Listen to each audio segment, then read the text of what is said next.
আজকে বানাবো পটল চিংড়ি। তার জন্য আমি পটল কিছুটা কেটে রেখেছি, আর এদিকে নিয়ে নিয়েছি দুটো সেদ্ধ আলু, এখানে এক বাটি চিংড়ি মাছ, রসুন, আদা, কাঁচা লঙ্কা, পেঁয়াজ কুচি, টমেটো কুচি।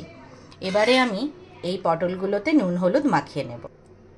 পটলগুলোতে নুন হলুদ মাখিয়ে নিয়েছি। এবারে আমি মিক্সিতে এই চিংড়িগুলো নিয়ে নেব, আর নিয়ে নেব কাঁচা লঙ্কা, আদা আর রসুন।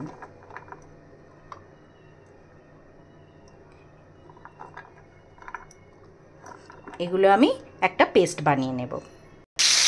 এবারে আমি কড়াইতে তেল দিয়ে পটলগুলো ভালো করে ভেজে নেব, আর এদিকে আমি চিংড়ি, আদা, রসুন আর কাঁচা লঙ্কার পেস্ট করে নিয়েছি। এবারে আমি পটলগুলোকে ভালো করে পটলগুলো ভেজে তুলে নিয়েছি।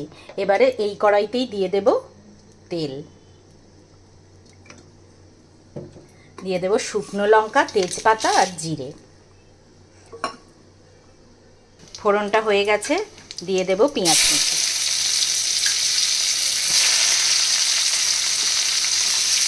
পেঁয়াজটা লাল লাল করে ভেজে নেব। পেঁয়াজটা আমাদের ভাজা হয়ে গেছে। এবারে দিয়ে দেব চিংড়ি, আদা রসুনের পেস্ট। এটা ভালো করে কষিয়ে নেব।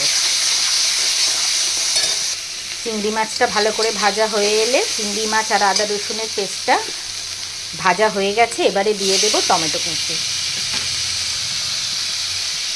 দিয়ে দেব নুন। ভালো করে আবার ভাজতে থাকবো।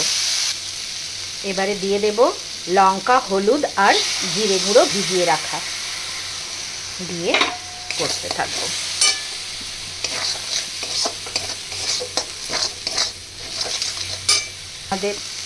আমাদের মশলা কষানো হয়ে গেছে। এবারে যে আলু দুটো সেদ্ধ রেখেছিলাম সেটাকে ম্যাশ করে দিয়ে দেব।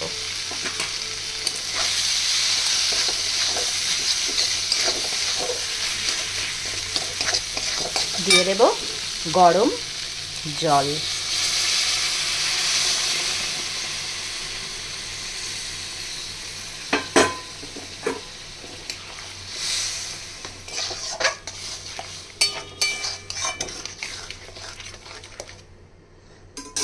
দিয়ে দেব পটলগুলো।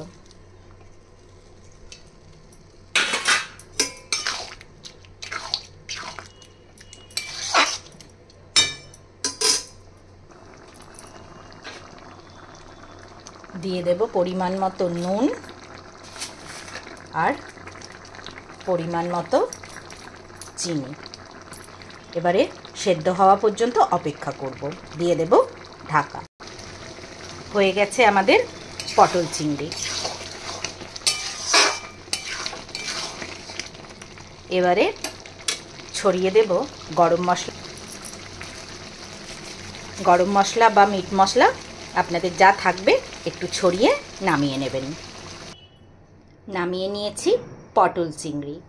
রেসিপিটা ভালো লাগলে একটা লাইক, কমেন্ট আর শেয়ার করে দেবেন। ধন্যবাদ।